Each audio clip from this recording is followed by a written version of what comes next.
Bonjour tout le monde. C'est moi qui ai l'honneur ce matin d'ouvrir le colloque. Donc, c'est avec enthousiasme que je vous accueille aujourd'hui à ce colloque dédié à l'équité, la diversité et l'inclusion. Nous sommes réunis ici non seulement en tant que professionnels, mais en tant qu'agents de changement, conscients de l'importance, mais aussi de la complexité du sujet. Ce colloque représente une occasion précieuse de partager nos connaissances, nos expériences, nos idées sur la manière d'aborder l'EDI dans nos pratiques.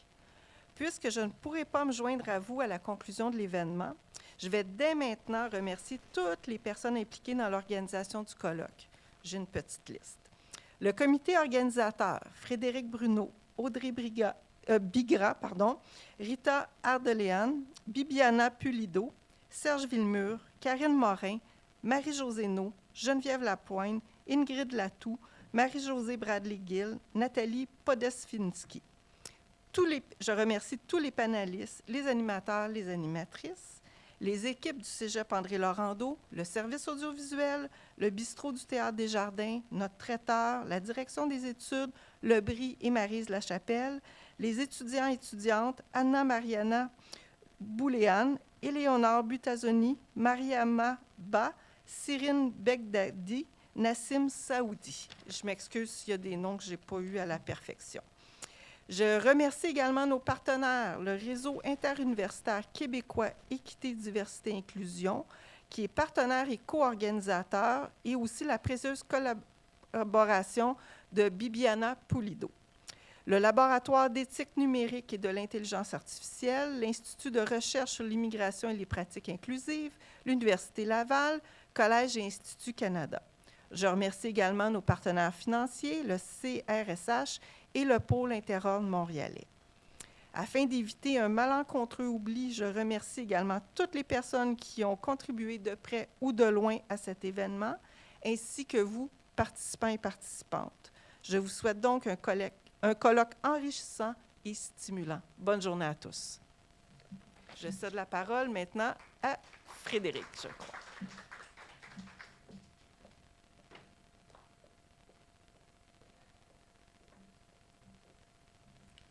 Alors, bonjour, je vous souhaite la bienvenue au Cégep André Laurando. C'est un grand honneur pour moi de pouvoir avoir travaillé avec toutes les personnes qui ont déjà été nommées et dont je nommerai pas tout le monde. Donc, je souhaitais simplement me présenter à vous, vous dire s'il y a quelque chose qu'on peut faire pour améliorer votre expérience de colloque. On va tout faire ce qui est en notre pouvoir. Et je remercie grandement Bibiana et le RIKEDI qui ont très certainement rendu possible la tenue de cet événement. Alors, sans plus tarder, je vais lui laisser la parole. Alors, merci beaucoup. Bonne journée. Donc, c'est vraiment un plaisir d'être avec vous pour ces 2 journées de réflexion. Merci énormément au Cégep André Laurando de nous accueillir et toutes les personnes aussi qui sont en ligne en ce moment. It's with a great pleasure that we welcome our Canadian colleagues that join us from across the country. Thank you for our colleagues that are way in the Pacific. Thank you for being there early. We're happy to have you for the 2 days that we'll be discussing the Dimensions program. And tomorrow we have also a really nice afternoon related to the impact of AI in post-secondary education. In fact, for the event, we're trying today something new. We don't have a live transcription, neither a live translation. We are using AI technology that will be helping us for the transcription and the translation.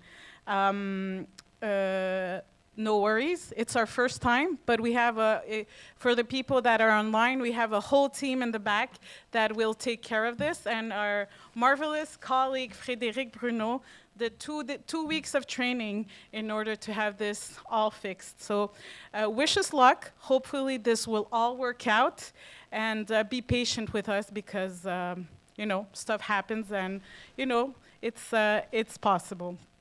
For those who don't know the Réseau interuniversitaire québécois pour l'équité, la diversité et l'inclusion, we are a non-profit organization that was created 5 years ago with the impulsion of different colleagues in different universities across Quebec.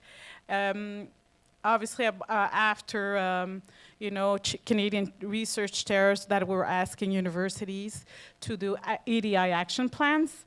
And it's with great pleasure that for the last year we have expanded. We have various colleges, CEGEPs, public institutions, private organizations. We're small, but we have a beautiful community that co-creates and shares their expertise, just like today. And we help each other in the difficult times, and that more than ever we need each other. And we invite you to look at our website and social media. So if we could go back to the PowerPoint that was put in front, I will just like to go more on the technical issues. No, it's good. Okay, so just a reminder, juste pour rappel, on a un code de conduite qui est bilingue. Je vous inviterai quand même à, si vous n'avez pas eu l'occasion de le lire, dans tous nos événements au sein du réseau, on a un code de conduite. On n'espère pas qu'il y ait des situations compliquées, mais c'est toujours bon d'avoir en tête la posture dans laquelle on doit j'aime pas dire ça, se comporter dans nos événements. Si on y va avec la suite, c'est moi. Dans la suite, comme je vous disais, il y a des codes QR pour la transcription et on a des codes QR pour la transcription et quoi d'autre, la traduction. Donc, vous voyez, ça va super bien au côté technique. C'est merveilleux. Mais je continue pour remercier encore le Cégep André Laurendeau, mais aussi, comme ça a pu être fait au début, à tout le comité organisateur. Encore une fois, on a travaillé dans un délai très court pour avoir une belle programmation pour ces deux journées. Et merci aussi à vous d'avoir développé tous les contenus, d'avoir mobilisé des collègues à travers le Canada. Je tiens à vous dire que vous êtes vraiment des personnes géniales et j'adore collaborer avec vous. Avant d'aller dans cette journée qui sera dédiée vraiment au programme Dimension, bien que l'après-midi de demain, ça va être lié à l'intelligence artificielle dans le milieu de l'enseignement supérieur, j'aimerais quand même apporter un mot personnel. Pour le programme Dimension, j'ai participé à certains égards dès presque le début en faisant partie du comité d'experts et d'expertes. J'ai notamment été impliquée dans le choix des premières institutions du pilote, en apportant aussi quelques commentaires au développement du contenu, le handbook, qui est disponible sur le site du réseau. Ça va être partagé aussi. Si vous n'avez pas eu l'occasion de le consulter, vous avez du matériel magnifique. Il y a des collègues, des experts et des expertes à travers le Canada qui ont été mobilisés au cours des dernières années pour développer ce programme. Une équipe même interne du CRSNG, dont quelques personnes qui faisaient partie de l'équipe sont là ou qui sont encore au sein du CRSNG. Et, comme je disais, une diversité de collègues à travers le Canada qui se sont mobilisés à co-créer. Il y a vraiment une belle communauté de pratique qui s'est créée à ce niveau-là. Donc, il faut faire vivre Dimension. Parce qu'il y a eu tellement d'investissements au niveau financier et humain de ce programme, pour les personnes qui ne le savent pas, qui n'a pas été renouvelé, un non-renouvellement qui est passé sous le radar parce qu'il n'y a eu aucune communication officielle qui a été émise. Il n'y a vraiment aucune compréhension de cette décision aussi de démanteler l'équipe Dimension au sein du CRSNG. Puis nous, en fait, ça nous fait réfléchir au manque de transparence et du manque de ce processus démocratique. Est-ce que ça serait lié, par exemple, à un environnement hostile auquel nous vivons ici en EDI? Des fois, on a l'impression que ça se passe ailleurs, ça se passe aux États-Unis, ça se passe dans d'autres pays, mais on ne se le cachera pas. Puis je pense qu'il faut être vigilante que cet environnement hostile, cette polarisation est quand même présente ici au Canada. On a pu voir juste comme je disais, aux États-Unis, l'autre bord de la frontière, des départements EDI complètement éliminés. Par exemple, le cas de l'Université de la Floride, des cursus académiques qui ont été bannis, notamment liés au Critical Race Theory, à l'histoire de l'esclavage, vraiment aussi tout ce qui est le volet intersectionnalité. On a vu aussi le cas de la rectrice de l'Université Harvard, la première femme rectrice noire de l'Université de Harvard. Vous avez vu que ça a été très médiatisé, les différents actes de violence dans les universités. Et ça, c'est juste quelques situations actuelles dans notre milieu postsecondaire qui sont très inquiétantes. Donc, est-ce que c'est quelque chose qui est en train de se propager ici au Canada? Il faut être vigilant et vigilante et s'opposer à ce type de situation. There is a magnificent mobilization from our colleagues across Canada, and you will have the chance to hear them during this event. Even we'll have people that are going to be online that are going to be presenting. I do hope that you'll join the movement. We have colleagues that are mobilized and, try to think about the future of Dimensions. Dimensions, in whatever way it's going to live, we have to find a way to make it live. We have to find a way that all this time and resources, are just not gone. And I hope that we'll be creative, and this will be one of the first impulses to think even more. So, je vous souhaite un bon événement. Ici, je reste à vos dispositions pour les personnes qui sont en présentiel. Si jamais vous vivez certains enjeux, on a toute une équipe du comité organisateur. Soyez pas gênés de venir nous voir. Je vous invite aussi à faire connaissance. Vous êtes là ici, c'est important. Souvent, on est habitué à aller avec des personnes qu'on est plus familières. Ici, là, on est vraiment dans un environnement chaleureux. Vous allez voir, on est très sympathique. Donc, n'hésitez pas à vous mélanger et créer des synergies. Donc, bon événement.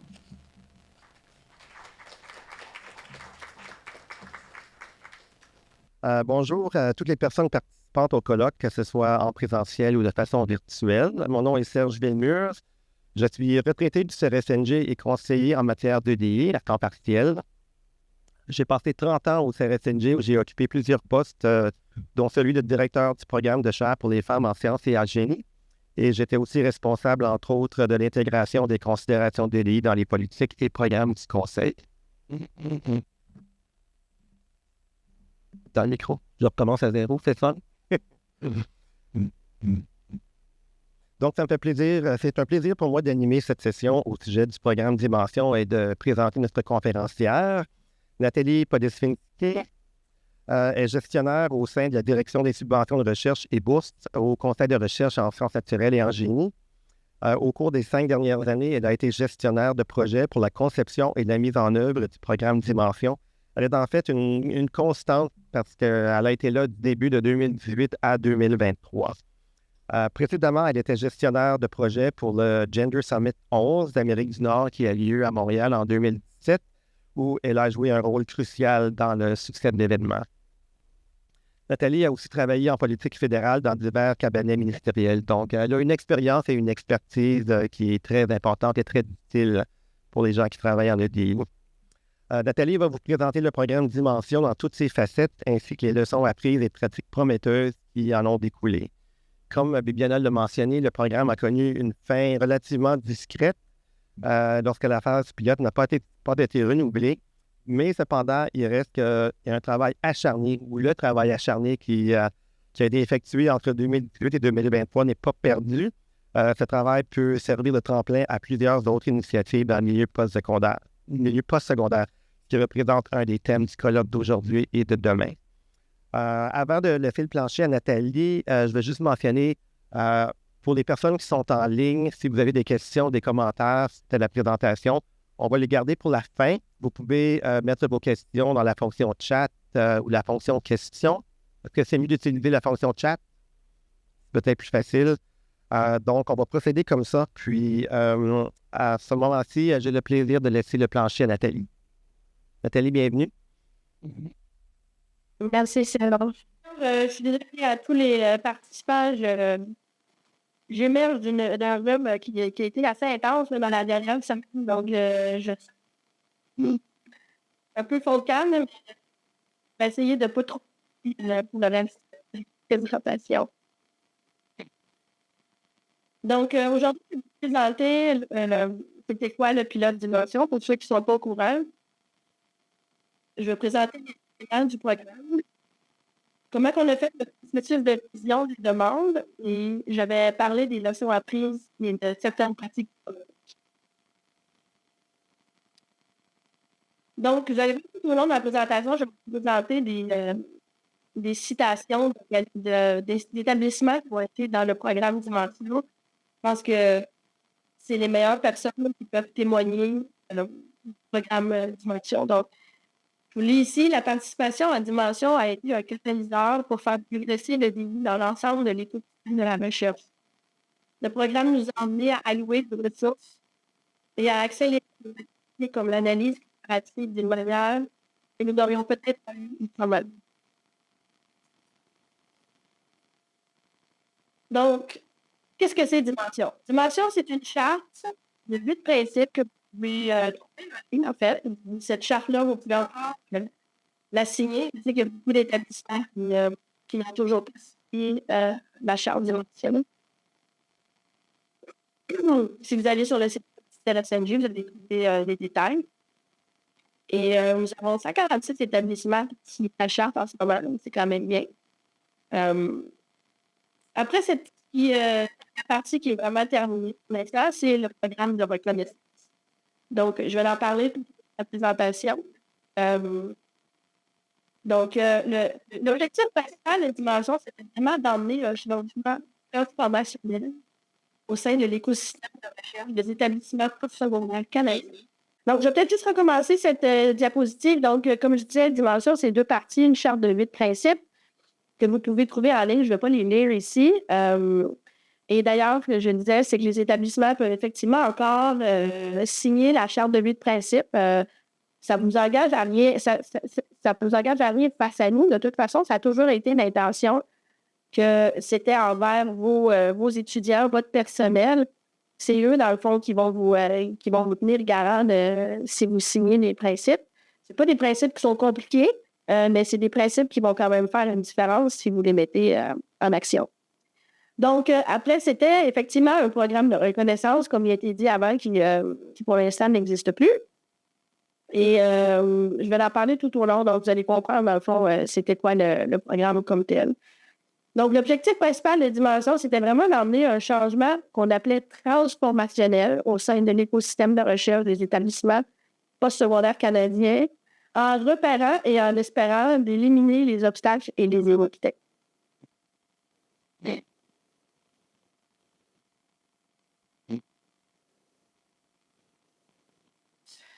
OK. Donc, on avait aussi 4 objectifs spécifiques qui étaient de créer une culture d'auto-réflexion critique en ce qui a trait à la vie. Donc, ce qu'on veut dire par là, c'est de regarder votre nombril en tant qu'établissement, puis de voir vos avantages, vos désavantages, et qu'est-ce qui fonctionne et qu'est-ce qui ne fonctionne pas à l'intérieur de vos établissements. C'était vraiment de favoriser aussi des initiatives qui étaient EDI, qui étaient fondées sur des données probantes, autant quantitatives que qualitatives. On pousse souvent les données, les chiffres, mais avec Dimension, on demandait aux établissements de vraiment focuser aussi sur les données qu'on appelle qualitatives. Le but est aussi d'aplanir les principaux obstacles qui entravent l'avancement professionnel en recherche au profit de tous et de toutes. Et finalement, de promouvoir une communauté pratique qui privilégie la mise en commun des pratiques et des ressources prometteuses. Ça, je pense que le panel après, avec des établissements universitaires, va vous démontrer comment cette communauté de pratique-là est vraiment un grand avantage. Donc, Dimension était un programme qu'on disait volontaire, dans le sens que les établissements qui avaient à soumettre une lettre d'intérêt. De ces 40 lettres d'intérêt, nous avons choisi 17 pour créer notre cohorte de 17 établissements. Et on a forcé personne, il n'y avait aucun financement qui était attaché à ça. Mais c'est surtout que les établissements étaient à divers niveaux de préparation. Il y avait beaucoup d'initiatives liées, certains peu. Mais tous les établissements, dans le fond, avaient vraiment la volonté de changer les choses à l'intérieur de leur établissement. Tout au long du processus, on voulait que ça soit quand même un programme qui soit, qu'on soit capable de quand même mesurer des choses, mais en même temps, on ne voulait pas que ça soit trop vague. Donc, l'épreuve des meilleures pratiques, évidemment, c'est toujours un peu difficile à mesurer. Donc, tout le long du programme, on a essayé de chercher à trouver cet équilibre-là, vraiment être normatif ou trop vague, finalement. Tout le programme a été co-créé avec, comme Bibiana l'expliquait tantôt, une cohorte de 17 établissements, mais aussi un comité d'experts en EDI, des gens qui travaillent dans le milieu, qui vivent dans le milieu, qui nous disaient ça ne peut pas fonctionner dans nos établissements, il faut que vous changiez votre approche. Donc, ça a été vraiment un exercice parfois difficile parce qu'évidemment, co-créer, je pense que j'ai pas besoin de vous le dire, quand on fait ça tout seul, ça va bien, ce qui est probablement le cas de beaucoup de programmes fédéraux. On dessine ça à Ottawa, après on vous dit mettez-les en œuvre, mais cette fois-ci, on a vraiment pris le temps de vraiment réfléchir à tous les morceaux pour justement que ce programme-là soit adapté et réalisable, dans le fond, pour les établissements, parce que c'est un travail qui est quand même assez complexe. Nous avions des représentants des établissements qui venaient de plusieurs parties d'un établissement universitaire ou collégial, des membres du corps professoral, des professionnels en EDI ou des professionnels de la gestion, des gens de la haute gestion aussi, certains établissements. Donc, c'était vraiment bien d'avoir les diverses perspectives. Donc, comme je disais, on avait une cohorte de 17 établissements. On a eu, à travers les 4 ans, dans le fond, qu'on a développé avec eux, 10 groupes de travail qui ont élaboré toute la conception et le matériel du programme. Je vous invite fortement à regarder au moins le programme Dimension, le guide qu'on appelle. On y a mis beaucoup de temps, beaucoup d'énergie. Je pense qu'il y a beaucoup d'éléments qui vont vous permettre de faire de l'EDI dans votre établissement. Donc, Donc, le tout part, en fait, de ce qu'on a appelé le cadre d'évaluation inclusive. Donc, vous avez un petit dessin à la droite, mais je vais quand même le dire pour ceux qui ne peuvent pas le lire. Nous avons demandé aux établissements de vraiment mettre les voix des groupes surreprésentés au milieu de tout le travail. En fait, on part du milieu de l'image, puis on s'en va vers l'extérieur. Donc, de vraiment consulter les groupes, de savoir les besoins dans votre établissement particulier, non pas quelque chose de plus général, mais vraiment écouter vos propres clients un peu. Après, de vraiment utiliser des outils pour recueillir des données probantes et des exemples concrets afin de transmettre les connaissances. Donc, vous les écoutez, vous trouvez, comme on avait dit, des données autant quantitatives que qualitatives. Donc, pas juste savoir, j'ai 50% de femmes dans mon établissement, tant mieux, j'ai fait mon travail. C'est plus, OK, mais ils sont à quel niveau, ces personnes-là? Est-ce que quand il y a des rencontres, vous écoutez autant ces personnes-là que des personnes de la haute gestion? Donc, de vraiment vous poser ces questions-là. Après, les établissements devaient prouver ou démontrer ce qu'on a appelé les 5 catégories de preuves. Donc, d'un, ils devaient dire pourquoi ils étaient rentrés dans la dimension. Donc, leur preuve de motivation qu'on a appelée. Donc, est-ce que c'est quelque chose qui était arrivé dans leur établissement, pourquoi ils l'ont embarqué dans le programme? Est-ce qu'il y avait soit un catalyseur ou est-ce que c'était juste parce que pour eux, le DI, c'était important? Donc, de vraiment démontrer ça aussi. Après ça, de faire une analyse à l'interne des lacunes ou des besoins. Et en même temps, l'examen des acquis et des obstacles. Donc, oui, voici mes lacunes et mes besoins. Mais la réalité, c'est que je n'ai pas d'argent ou je n'ai pas de financement. Donc, qu'est-ce qui faisait qu'il y a des morceaux de votre stratégie qui ne pouvaient peut-être pas être mis en place? Ici, on s'attendait vraiment à ce que les établissements y abordent des expériences de racisme, de discrimination fondée sur le sexe, d'homophobie, transphobie, de capacitisme, ou d'autres méfaits au sein de leur communauté. On leur demandait vraiment là, de regarder à fond dans leur établissement. Donc, ce qu'on voulait, comme je disais tantôt, c'est vraiment pas juste une image qu'on appelle numérique, mais aussi expérientielle. Donc, parce que ça peut vraiment tout changer, évidemment. Au niveau de... Après, c'était vraiment... OK, mais la preuve de l'engagement, est-ce que l'établissement, après, une fois qu'elle sait tout ça, est prêt, dans le fond, à faire du travail? Est-ce qu'elle met des ressources, autant financières qu'humaines? Est-ce qu'elle a mobilisé des gens ou est-ce que, dans le fond, tout s'est pris dans une décision dans la haute gestion? Et finalement, c'était de démontrer est-ce qu'il y a eu des changements qui se sont passés dans le processus de dimension. Et là, on disait, c'est pas obligé d'être 50 grands changements. Ça peut être des petits changements, mais qui vont faire peut-être une grande différence. Donc, de vraiment démontrer comment ils ont réussi quand même à aller chercher du changement. Ça pouvait être aussi petit que, vous savez, dans vos établissements, souvent, il y a plusieurs tables de gestion. Tout d'un coup, les tables de gestion se sont mis à se parler entre eux ou entre elles. Donc, on a enlevé un peu les silos.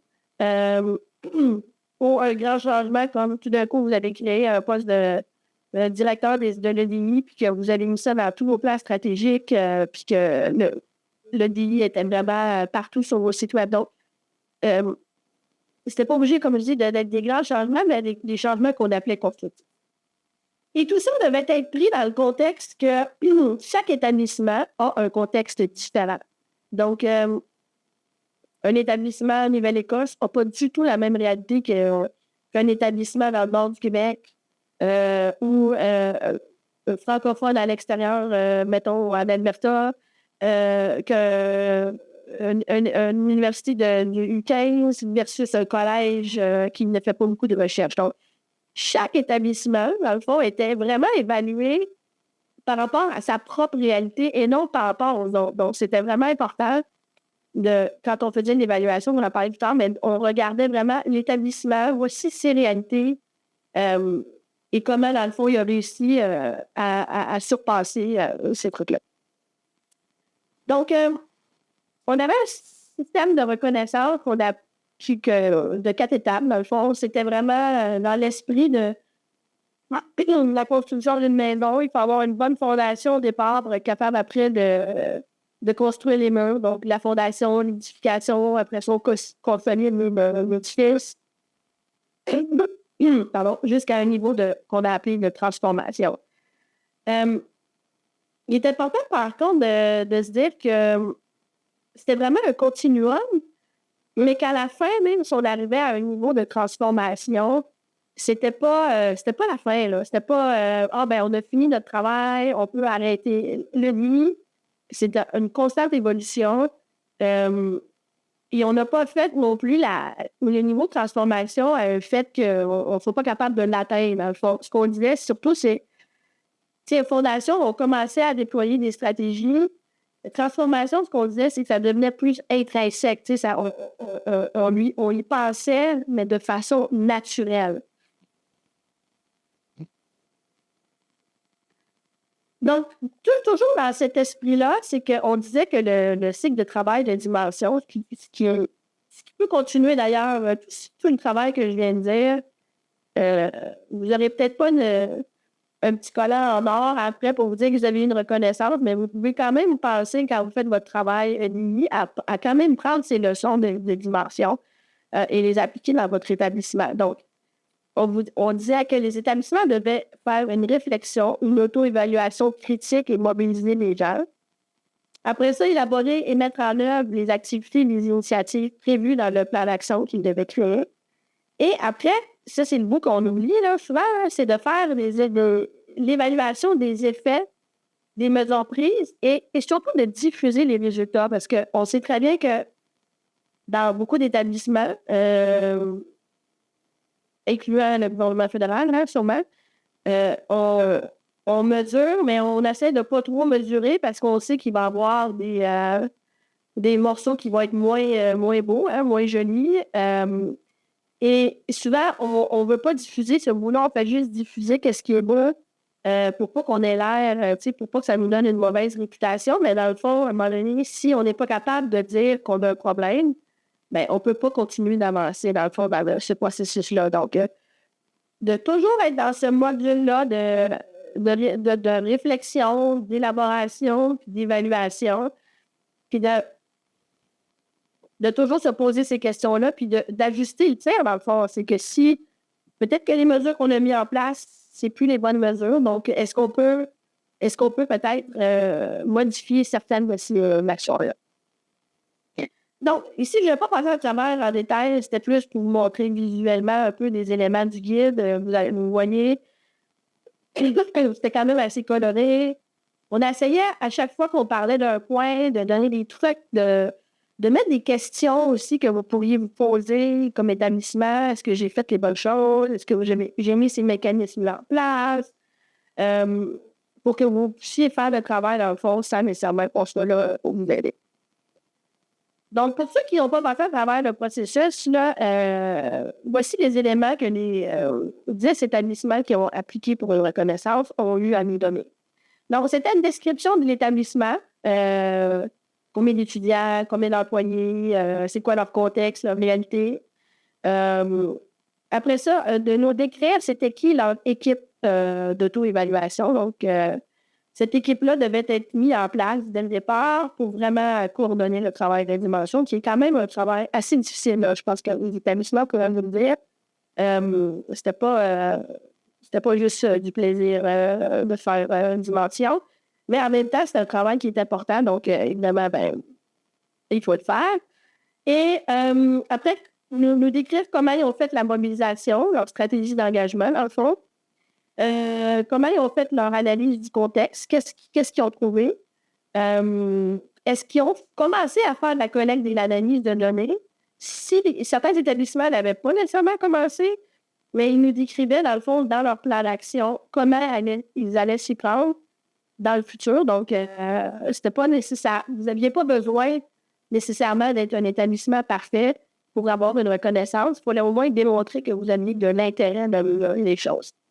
Et évidemment, tout ça devait être remis dans un plan d'action qui, dans le guide, vous allez voir, là, c'est très bien écrit ce qu'ils devaient me présenter. D'ailleurs, la majorité des plans d'action sont sur les sites web des établissements qui ont reçu une reconnaissance. Si vous allez sur le site web du CRSNG, dans la section Dimension, vous allez même voir un lien pour aller vers ces plans d'action.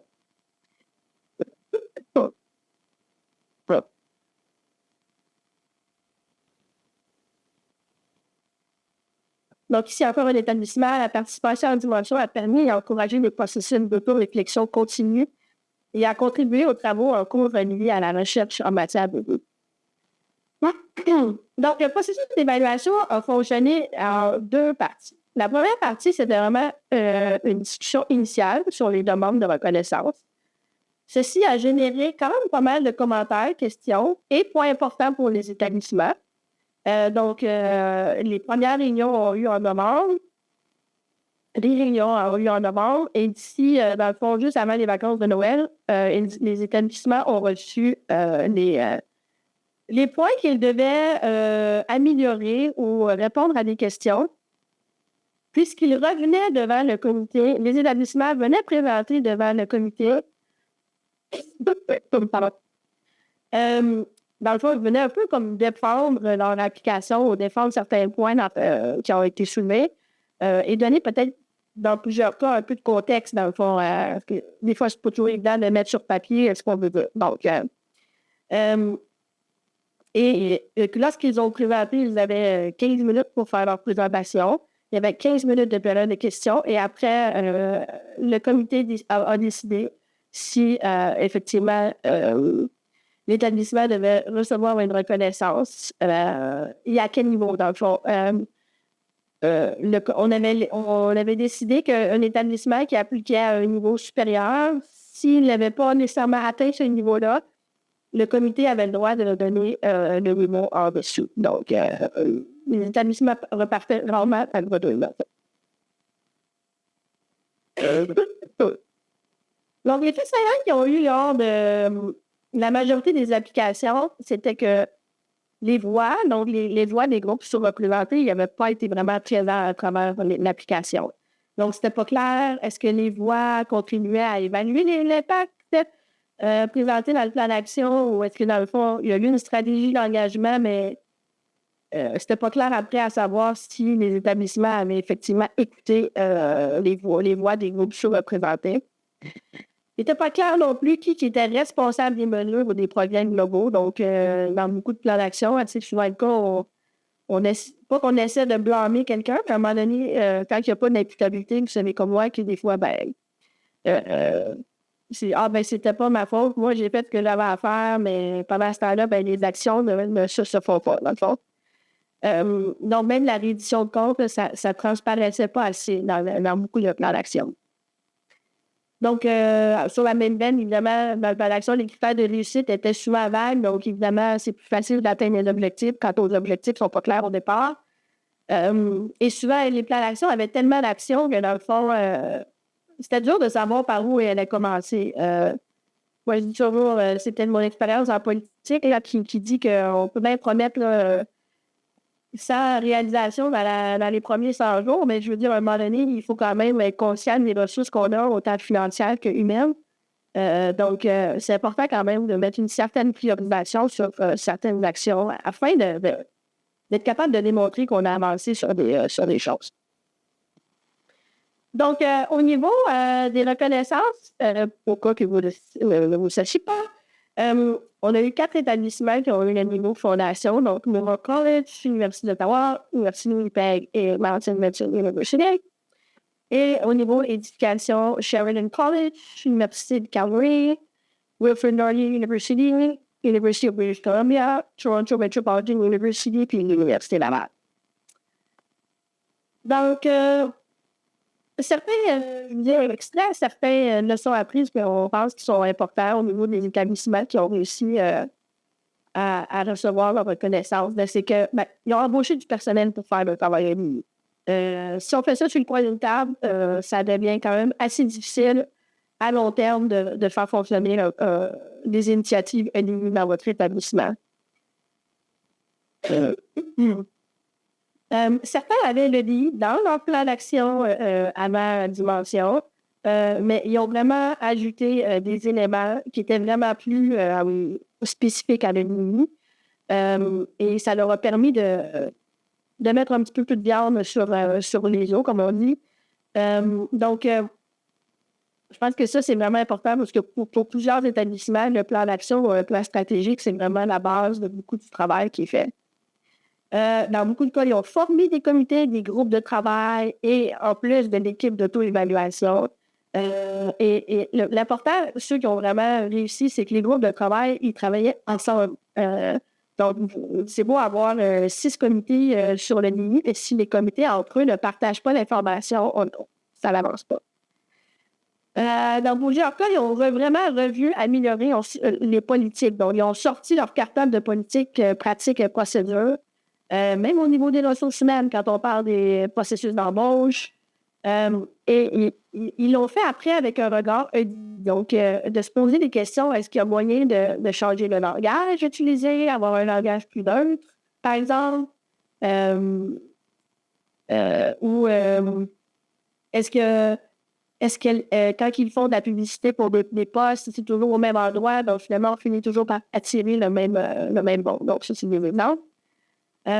Et pratiquer entre elles vraiment là, de partager des pratiques prometteuses avec les autres établissements. Donc, je pense que la communauté de pratique de dimension, ce qui a bien fonctionné, c'est qu'on était un plus petit groupe, évidemment, à 17 établissements, mais les gens sentaient qu'ils pouvaient partager des choses qui étaient peut-être moins roses, un peu moins glorieuses, avec leurs collègues, dans le but de vraiment avoir des conseils, dans le fond, de leurs collègues qui vivent les mêmes réalités. Parce que vous pensez tous que vous vivez tout ça juste dans vos établissements, mais je peux vous dire que la majorité des établissements au Canada vivent exactement la même chose que vous. Donc, quand on est capable de partager ces pratiques-là puis d'être ouvert, on est capable de recevoir aussi des conseils puis de ne pas réinventer la roue, finalement. Et comme je disais aussi, ils ont ajouté des données qu'on appelait qualitatives. Donc, on les a vraiment forcés à poser des questions qui sont plus sur l'expérience de vos personnes. Je continue de parler de ça avec des chercheurs. C'est si vous avez un laboratoire puis vous dites aux agences, ah ben, moi j'ai mes quotas là, de groupe, là, fait qu'arrêtez de m'achamer. Oui, mais est-ce que ces gens-là, vous les envoyez aux mêmes conférences que si ça serait un étudiant blanc, par contre? Est-ce qu'ils vivent exactement la même expérience que les autres? C'est ça qu'il faut poser comme question. Donc, tu sais, à la sortie de, tu sais, un peu les sondages de sortie qu'on appelle, tu sais, est-ce que dans le fond, ce que vous avez perçu est vraiment ce qu'eux ont vécu? Et dans plusieurs cas, c'est quand même surprenant que le résultat peut être quand même assez différent. Et qu'évidemment, ben, c'est important de faire de la sensibilisation auprès des groupes d'équité, mais de le faire de façon ouverte. Encore une fois, c'est pas juste, non, tu sais, ah, ben, j'ai fait ma tournée, là, fait que là, je leur ai parlé.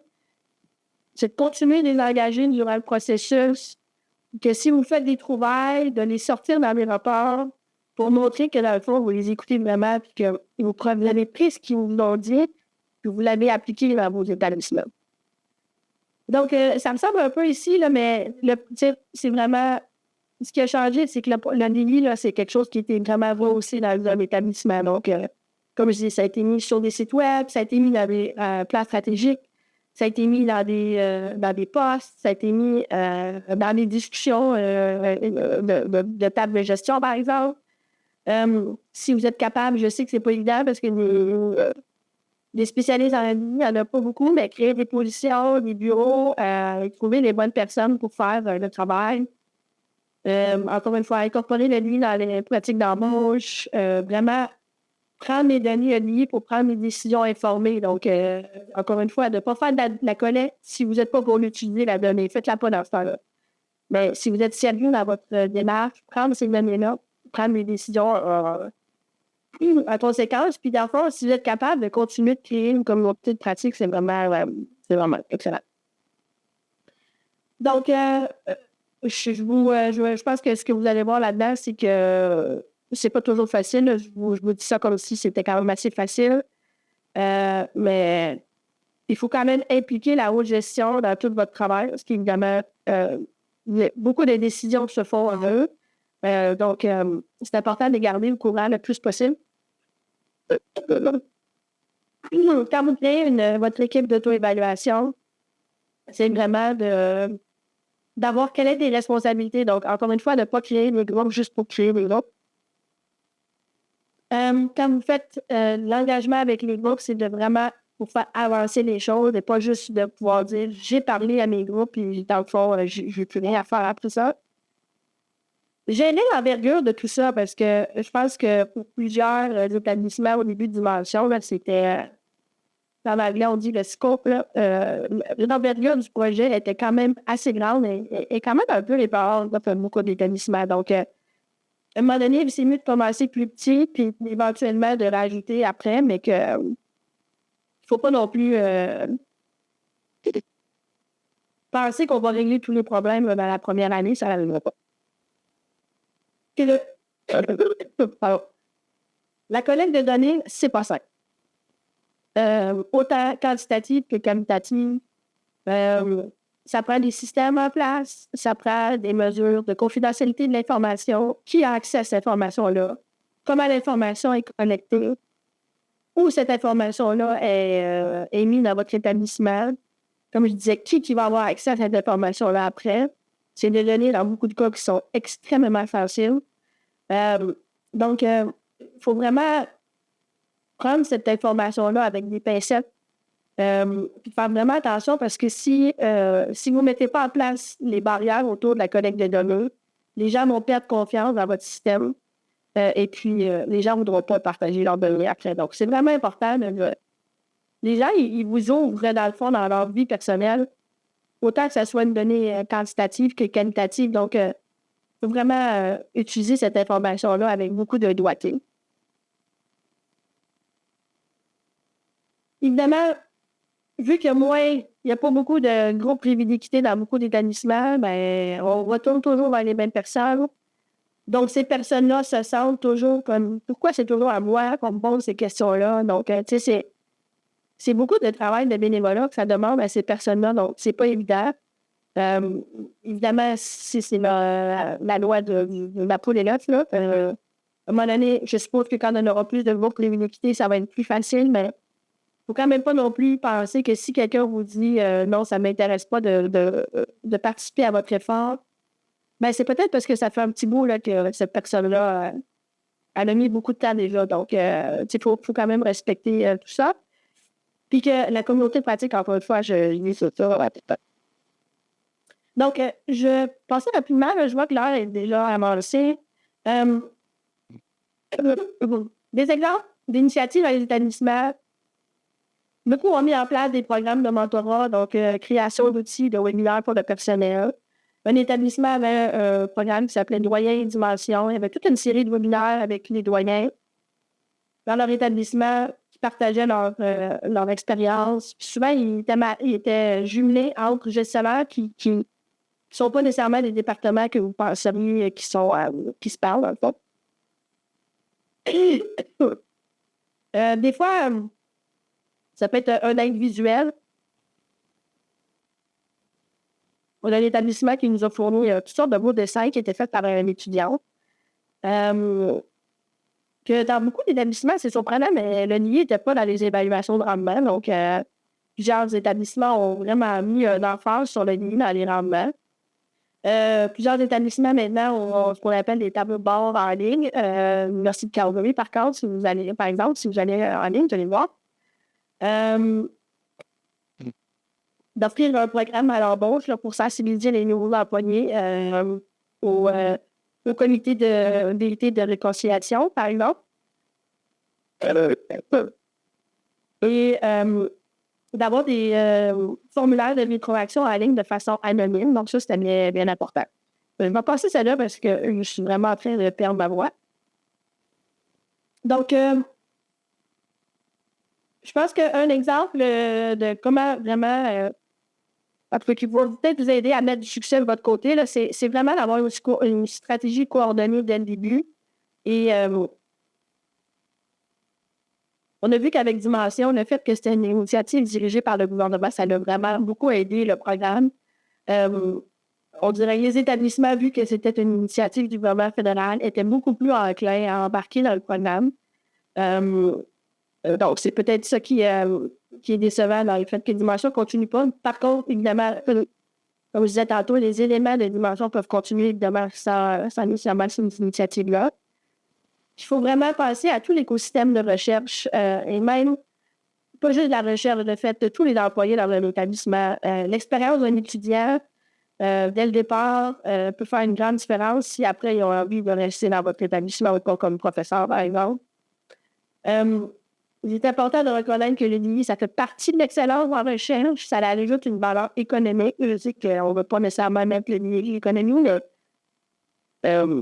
il y a des données qui ont sorti que si, je pense qu'aux États-Unis, s'il y avait plus de femmes dans le système, je pense que c'est comme 18 milliards de dollars que ça l'amènerait à l'économie. Donc, ça a vraiment une valeur de la diversité. Donc, il ne faut pas oublier ce bout-là. Que tout le monde devrait avoir la possibilité de contribuer. Puis, ne sous-estimez pas que vous avez un effet d'entraînement dans vos efforts. Donc, vous restez des établissements qui sont tous compétitifs. Donc, quand les établissements voient ce que les autres font, souvent, ça a un effet d'entraînement.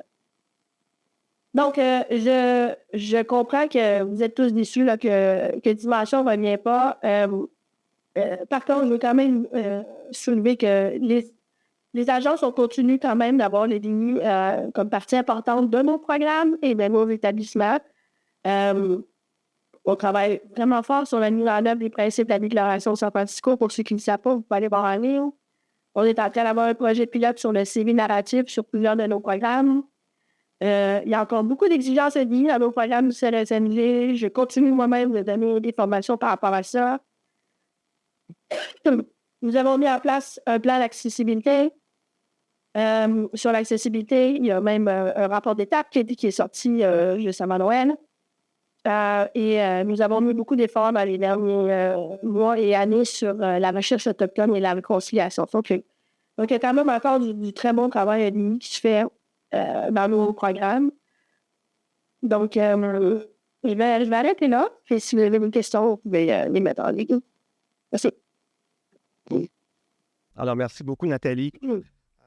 J'aimerais juste commencer par m'excuser pour les problèmes techniques du début et remercier l'équipe technique d'avoir réagi si rapidement. Après ça a très bien été. Je crois que Nathalie a très bien expliqué la complexité du programme Dimension. Ça demande beaucoup d'efforts. Quelques points saillants que je retiens de la présentation, c'est le programme Dimension fait appel à plusieurs choses extrêmement importantes, donc l'autoréflexion. Donc, lorsqu'on fait de l'EDI, lorsqu'on administre un programme comme le programme Dimension, on doit être humble. On n'est pas habitué dans nos organisations universitaires, gouvernementales, d'être humble et d'être très honnête envers nos points qui sont moins forts.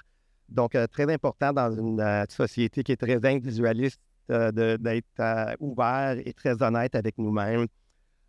L'esprit de collaboration, la communauté de pratique. Je pense que le programme Dimension est très important au niveau du travail collectif et aussi de pouvoir travailler avec différents points de vue qui se respectent. C'est un autre problème qu'on a dans la société nord-américaine, d'avoir des points de vue qui se respectent et de pouvoir avancer en collaboration. Autre chose aussi, le programme fait appel à l'EDI en général, entre autres, fait appel à l'engagement des hautes directions de toutes sortes d'organisations, en fait. Puis, pour les hautes directions, dans le fond, tout le monde, c'est facile de faire du tokenisme. C'est pas mal plus difficile d'avoir un plan d'action qui se tient, qui va faire en sorte que l'excellence en recherche, comme Nathalie l'expliquait, va avancer. Donc, c'est un peu les points saillants que j'avais. Je crois je regarde là, on a un peu de temps, on a 20 minutes pour les questions. Je vais commencer par demander s'il y a des questions, des commentaires parmi les gens en salle. Et après ça, on va passer aux questions en ligne. Donc, des questions parmi les gens dans la salle. Karine. Oui, Serge, merci. J'étais venue à l'avant de la salle parce que je voulais tout de suite en profiter pour revenir sur les propos de Bibiana, l'introduction de la journée. Je me présente d'abord, je suis Karine Morin, une des membres du comité organisateur, mais aussi anciennement directrice directrice stratégie en matière d'EDI du CRSNG. Donc, ancienne collègue de Nathalie, avec qui j'ai travaillé très près pour développer le programme Dimension. Je veux revenir sur l'aspect politique du programme Dimension, parce que là, vous avez eu tout le contenu, la substance, la structure du programme. Je reviens sur l'élément politique parce que c'est là où le programme Dimension, en ce moment, est contre un mur. Rappelez-vous que c'est un programme qui a été financé par le gouvernement fédéral. C'est un programme qui avait été annoncé dans un budget fédéral en 2018. À ce moment-là, on faisait mention du programme Athena Swan, inspiré de ce qui se passait en Grande-Bretagne. Et eux avaient un programme qui était administré par un organisme à but non lucratif, Advance HE. Notre financement au Canada est venu par le gouvernement fédéral à une agence subventionnaire de recherche. C'était un financement qui avait été donné au CRSNG, mais le programme devait être administré au nom des 3 conseils de recherche, donc aussi bien le CRSH, Sciences humaines, Sciences sociales, aussi bien les IRSC, Institut de recherche en santé du Canada, que le CRSNG, Conseil de recherche en sciences naturelles et génie. Le financement qu'on avait reçu était juste un peu moins de 4 millions pour le développement du programme sur une période de 5 ans. Programme pilote qui devait s'étendre de 2018 à 2023. Ce 4 millions de dollars devait servir d'abord à payer des frais de licence pour le matériel de Athena Swan, pour des frais de consultants, des frais de services professionnels de l'organisme Advance HE, et aussi des salaires et les frais opérationnels au sein du CRSNG. Une fois que le programme a été développé, après les 5 ans de travail que Nathalie vient de décrire, on estime que de continuer à offrir ce programme-là serait d'un coût d'environ 500 000 $, un demi-million. Ceux qui ont porté attention au budget fédéral de 2024, il y a à peine quelques semaines, savent qu'il y aura une augmentation de financement aux 3 conseils de recherche, une augmentation de 1,8 milliard de dollars sur 5 ans. C'est d'environ 360 millions de dollars supplémentaires qui seront investis dans les 3 conseils.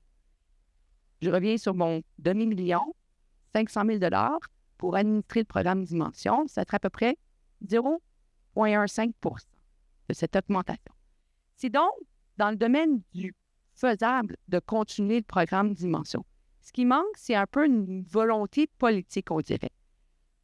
Volonté politique du niveau fédéral, c'est le ministère qui nous avait donné cet investissement-là, c'est-à-dire le ministère de Sciences, Innovation, Développement économique. J'espère que je n'ai pas l'acronyme en français, mais en anglais, ISED, Innovation, Science, Economic Development. Donc, d'une part, il y a eu à l'automne, je devrais dire dès l'été 2023, quand de façon informelle, c'était su que le programme Dimension n'avait pas vraiment de suite, il y avait eu certaines lettres écrites au ministre du ministère, le ministre Champagne, des lettres qui avaient été aussi envoyées au président des 3 conseils de recherche, des lettres auxquelles la réponse a été « Oui, on comprend votre désappointement que le programme ne puisse être continué. On n'a pas reçu de renouvellement de financement pour le programme et on espère pouvoir soutenir certains efforts reliés au programme, comme vient de le décrire Nathalie. » Mais quand même, la question se pose, pourquoi ne pas réinvestir dans le programme Dimension? C'est la question qu'on se pose. Comme le mentionnait un peu Bibiana, il faut vraiment questionner la volonté politique côté gouvernement fédéral, mais volonté politique peut-être au niveau du leadership des 3 agences. C'est des questions sur lesquelles on va revenir cet après-midi. Mais, encore, je reprends le propos de Bibiana, on ne peut pas se permettre de séparer les enjeux politiques des enjeux EDI. Les deux s'intersectent constamment et ne perdons pas de vue que le programme Dimension, s'il ne continue pas, ce n'est pas parce que le programme lui-même n'a pas démontré ses preuves, mais c'est une question de volonté politique. Alors, on y reviendra plus tard cet après-midi, mais on ouvre aux autres questions ici dans la salle ou aussi en ligne. La salle pour Nathalie. Non, je ne vois pas de main levée. Alors, on va aller avec les questions en ligne. Ma collègue Ygritte qui est derrière. Quelques questions en ligne. Merci. Alors, une question de Jean-Paul. Puisque d'abord, il te remercie, Nathalie. Question de précision. Puisque le programme Dimension n'a pas été renouvelé, est-ce qu'il est encore possible et pertinent d'y adhérer?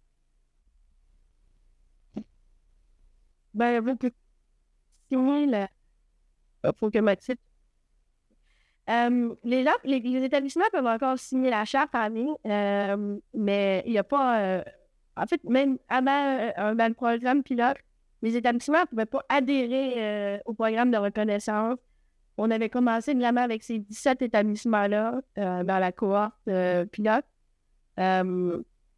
Évidemment, dans l'espoir que le programme allait continuer après et d'accepter d'autres établissements. Donc, mais au niveau de la charte, vous pouvez toujours aller en ligne.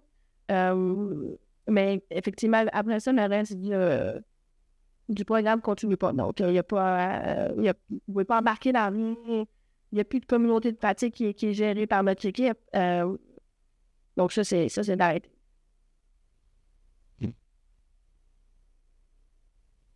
Pendant que je suis là, est-ce que c'est possible pour vous de remettre le code QR pour la traduction, l'interprétation simultanée? J'ai des gens en ligne qui me disent qu'ils ont manqué le code. C'est possible?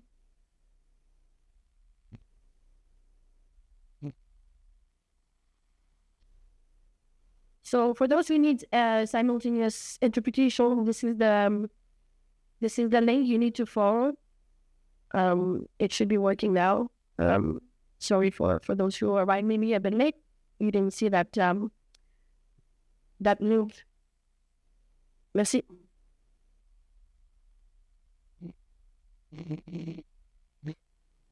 Oui, j'ai le micro. Alors oui, merci Nathalie. Effectivement, la question qui a été posée va faire le sujet de discussion aujourd'hui et demain. Donc, on a très hâte de voir le résultat. Est-ce qu'il y a d'autres questions en ligne? You can ask your questions in English and French. Don't hesitate. It's a bilingual event. Ingrid? Il y a un commentaire d'Anouche. J'y vais. Donc, il dit « Merci Karine, j'aimerais ajouter une nuance. C'est le CRCC qui aurait recommandé au ministère l'annulation du programme. Donc, difficile de dire qu'il y eut une volonté politique de l'annuler versus une décision bureaucratique prise par les 3 agences sans consulter d'ailleurs les comités d'équité. On ne sait pas si les CA ont été consultés non plus. » Je vais rajouter un peu là-dessus, je reviens à l'avant pour être devant une caméra.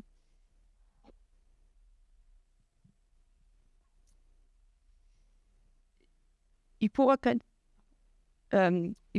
que la gouvernance d'un programme comme Dimension était un peu obscure.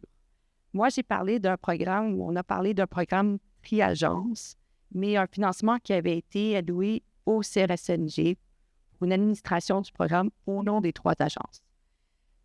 De plus, il y a un comité de coordination de recherche du Canada, le CCRC, qui a comme membres les 3 agences subventionnaires, ainsi que la Fondation d'innovation du Canada, CFI en anglais, et autres membres, incluant des sous-ministres de Santé Canada et de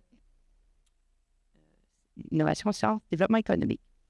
Donc, encore là, une table de coordination à haut niveau politique.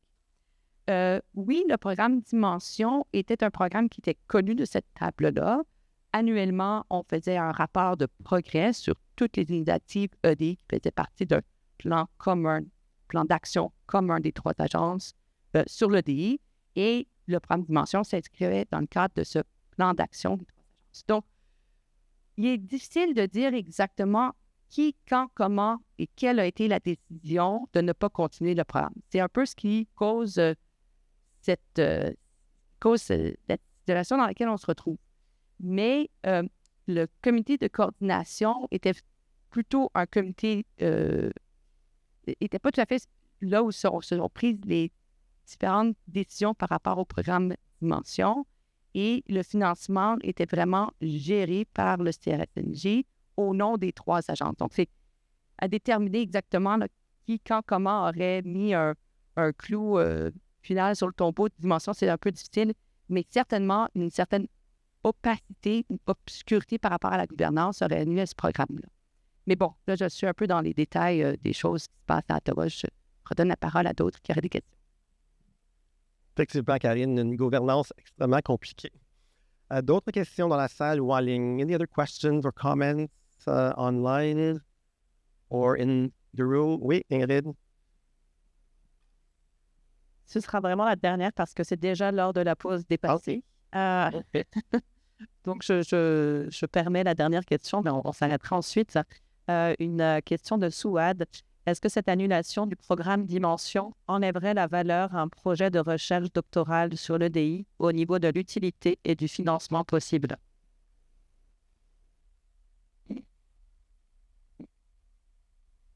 Moi, je dirais que non, mais non. Je veux dire, le travail EDI continue. Je sais que le programme Dimension ne continue pas. Et on peut effectivement s'enfarger un peu d'influence du tapis sur à qui la responsabilité est. Le CRCC, c'est les points valeurs. Donc, à un moment donné, on est tous impliqués là-dedans. Je pense que l'EDI continue quand même d'être une priorité. Mais c'est quand même bon de continuer de dire que ce soit à nos gestionnaire, que ce soit aux politiques, que l'EDI, pour vous, c'est encore important, puis c'est un dossier qui doit continuer d'être discuté. Donc, on ne veut pas que les gens en haut pensent que c'est fini, qu'on a réglé tous les problèmes de l'EDI. Il y a encore beaucoup de travail à faire. Et donc, je pense que c'est juste là-dessus. Il faut rester positif sur ce programme-là, mais de dire qu'il y a encore beaucoup de travail à faire, puis c'est ce qui est important. Donc, vous pouvez continuer d'en parler, effectivement. Absolument, très d'accord avec Nathalie. L'EDI, les recherches doivent continuer. En fait, il y a énormément d'évidence qui existe déjà en EDI qui n'est pas encore mis en œuvre. Donc, c'est important de continuer à avancer. Puis, Dimension est un aspect. Si tu es en sourdine, on t'entend pas. Vous m'entendez pas? OK. je voulais juste mentionner que c'est très important de continuer à faire avancer l'EDI. Il y a beaucoup d'évidences qui existent dans le milieu déjà, qui n'est pas encore mis en pratique. Donc, tout ce qu'on peut faire, dans le fond, pour promouvoir et faire avancer la recherche, on devrait le faire. Donc, je crois que c'est la fin de la première session. Donc, je suis certain que vous vous joignez à moi pour... Il nous reste... OK, on prend une pause. Il nous reste 10 minutes encore. On prend une 10 minutes de pause. Je suis certain que vous vous joignez à moi pour remercier Nathalie pour la présentation. C'était absolument excellent. On a vraiment eu un vraiment une bonne vision du programme Dimension. Donc, merci Nathalie.